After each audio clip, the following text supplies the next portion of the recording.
Hello everyone, welcome back to Z Physics. Today we're going to be doing a couple of practice questions on Young's double slit experiment and waves in A-level physics.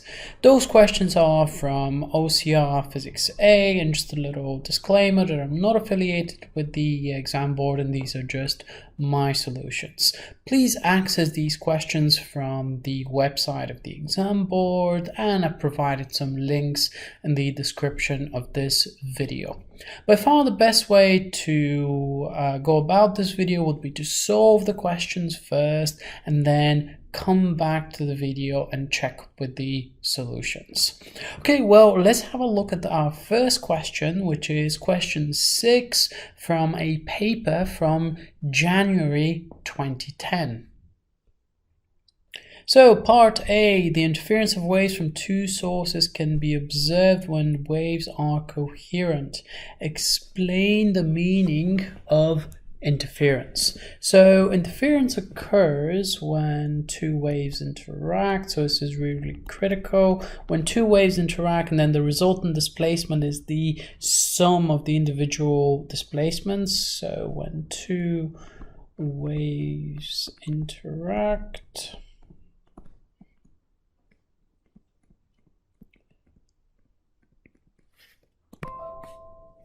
the resultant displacement, I'm also going to say intensity because often we're talking about light here. So it's actually the displacement of the electric field rather than anything else. So I'm also going to mention intensity. So when two waves interact, the resultant intensity is the sum of the individual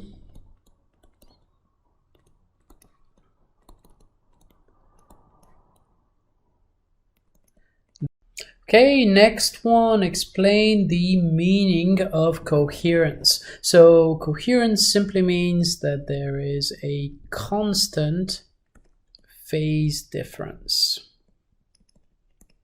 And this is one of our most important definitions. Okay, part B, figure 6.1 shows two microwave transmitters, A and B, which are 0.2 meters apart. The transmitters emit microwaves of equal amplitude in phase of wavelength 30 millimeters, and then we're moving along a detector along this line PQ. And at a distance of 5 meters from AB, detect regions of high and low intensity. That will be because there is interference which is forming along this line. Use the ideas of path difference or phase difference to explain how the interference pattern is formed. Okay, so this question can be tackled in a couple of different ways. So let's do this in terms of path difference. So if the path difference is n lambda, so if the path difference is equal to n lambda, we're going to have constructive interference. So I can write this down.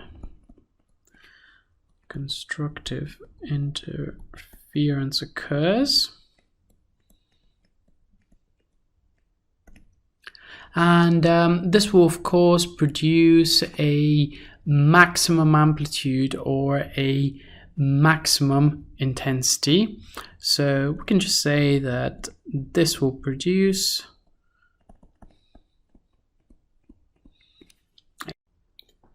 maximum intensity.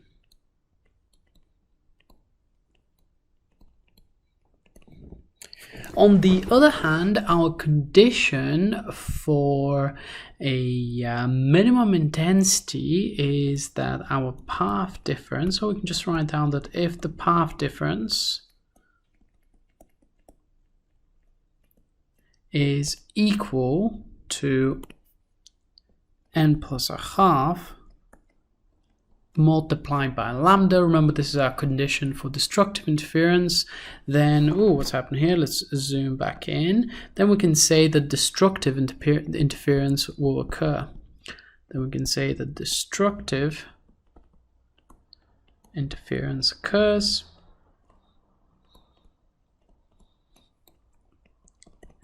i.e. we have minimum intensity.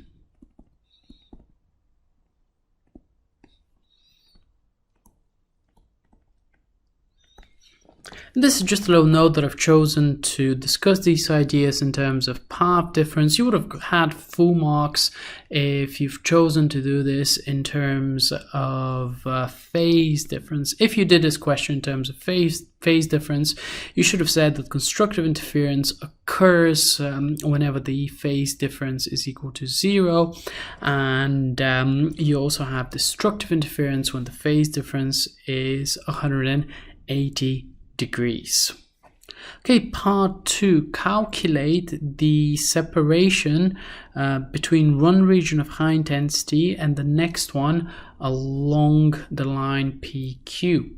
So in order to do so, we're going to use our double slit formula, which is that lambda is equal to XA over D.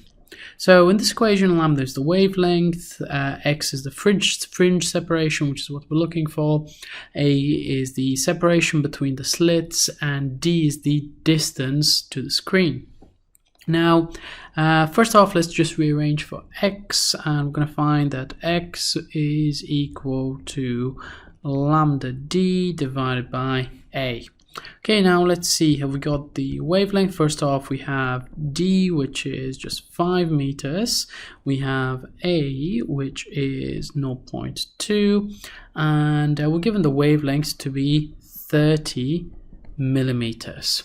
Okay, so let's put this in. So lambda will be 30 times 10 to the power of minus 3 multiplied by 5.0 divided by 0.20. Just double checking here, 0.20. And if we were to plug this into a calculator, you're going to find that the separation is about 0.75 meters. Okay, next one, state the effect, if any, on the position and the intensity of the maxima when each of the following changes is made separately to the experiment. So if the amplitude of the transmitted wave is doubled. Now remember, intensity in general in waves is proportional to the amplitude squared.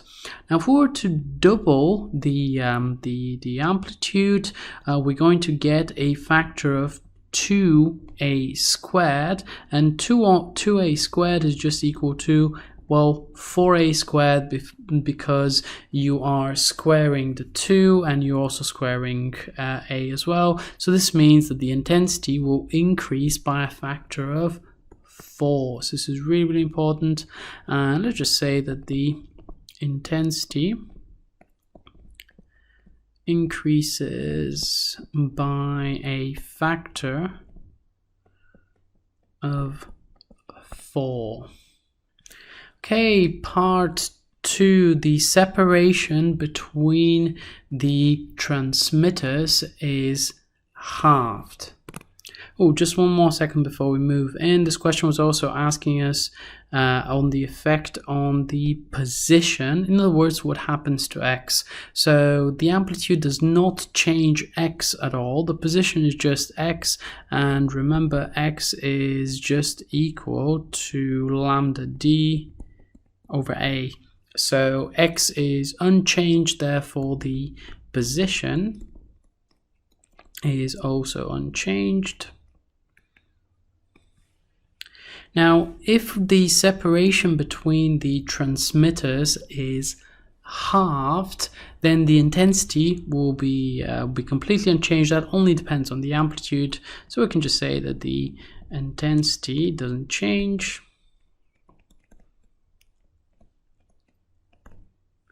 However, the distance, so if you, because x is equal to lambda d over a, if this goes down by a factor of 2, x will increase by a factor of 2. And we've just shown you why that is true using this equation. So we can say that the distance or the fringe separation is doubled. So let's just be quite precise. We can just say that the fringe separation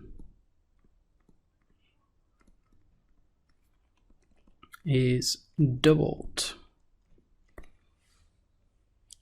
Okay, next one, the phase of transmitter A is reversed, so there's now a phase of 180 degrees between the waves from A and from B. This is actually quite a typical question, and first off, the intensity is unchanged. Ooh, what's happened here? Let's go back to question 6. Whoa, look at that. Anyways, let's remove that. But we can say that the intensity is unchanged.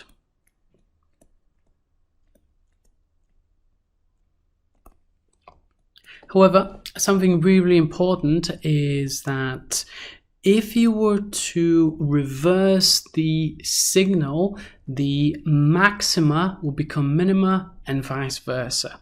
So it's really important. We can just say that the maxima will turn to minima and the minima will turn to maxima. Okay guys, so we've done our first question. On to the next one. Okay guys, let's have a look at the next question, which is question 6 from a paper from June 2011. Okay, so this question is about measuring the wavelength of the yellow light from a sodium lamp. So we have a beam of light from a sodium lamp passes through a pair of narrow slits S1 and S2, producing a pattern on the screen. See figure 6.1, and we have the following setup here. State and explain the conditions necessary for the light from the two slits to produce a visible pattern on the screen. Now, in order for this to happen, we should get interference, and there are several conditions that need to be met in order for interference to actually occur. So the first thing is that the two light rays need to be coherent. So we can just say that light emerging from the two slits needs to be coherent. And remember, coherent simply means that the light emerging from both slits will have a constant phase difference. Now, the other condition is that the two slits need to be close together. So we can just say that the slits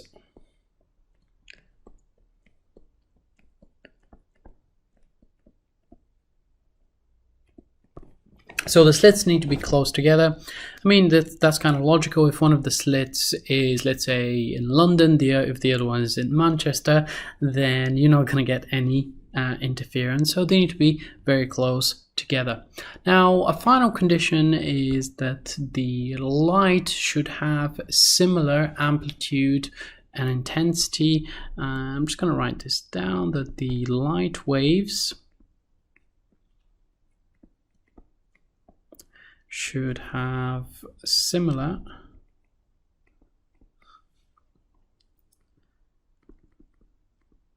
amplitudes. Okay, part 2, moving on to part 2, using the ideas of wave superposition, explain the existence of bright and dark fringes. In your answer, state the condition for a bright fringe to appear on the screen at P and the condition for a dark fringe to appear at P.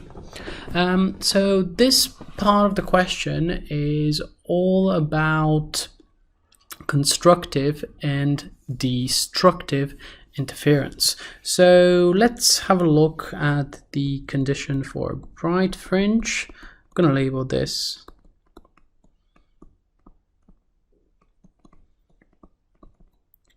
So the condition for a bright fringe is that the waves essentially need to add up, and this only happens when the path difference between the slits and the screen is a whole integer number, or the wavelengths actually arrive in phase. So we can just say that when that happens at P, the waves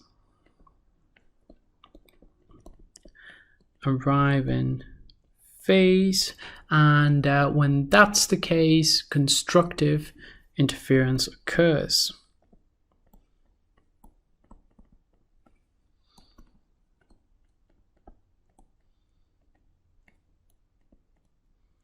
Just to be absolutely sure I'm going to get full marks, I'm just going to say that when that happens, the path difference is equal to n lambda, where n is an integer and lambda is the wavelength. Now let's have a look at the condition for a dark fringe.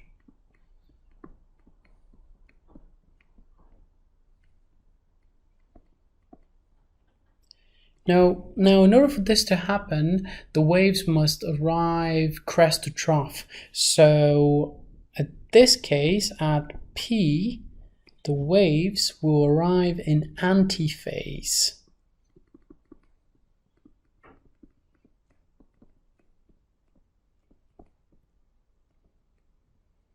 And destructive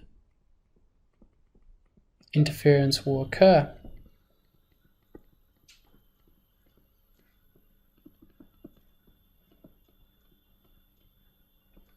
When that's the case, the path difference is equal to n plus a half lambda.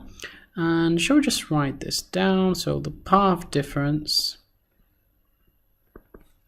is equal to n plus a half multiplied by lambda. Okay, let's have a look at the next part of the question. So figure 6.2 shows the central part of the fringe pattern on the screen at 1.5 meters from the slits S1 and S2, which are 0.60 millimeters apart. So calculate the fringe separation, that is the separation x between adjacent dark lines.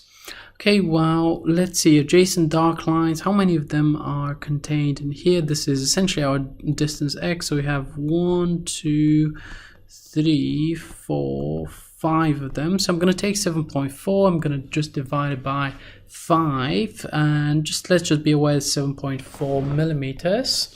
So this is equal to 7.4 times 10 to the power of minus 3, and then I'm going to divide this by 5, and I'm going to get an answer of about 1.5.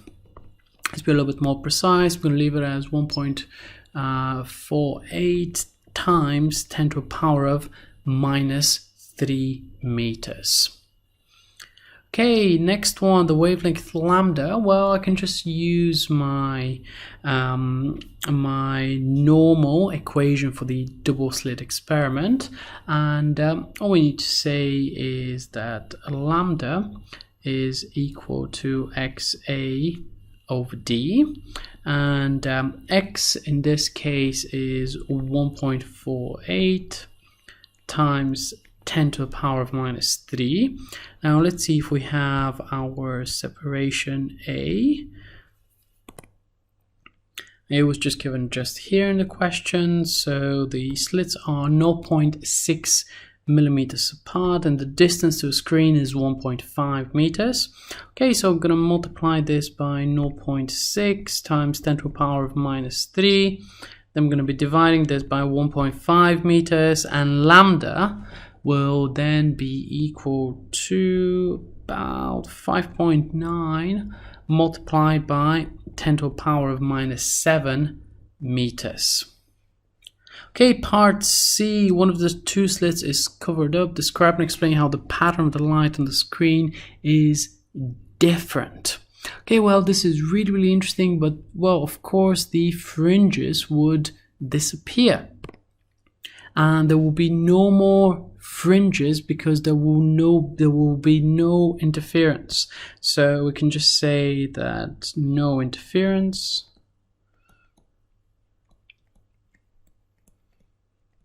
occurs. However, diffraction will actually occur. So diffraction will occur because the light will be passing through a gap and spreading out. So we can just say the light will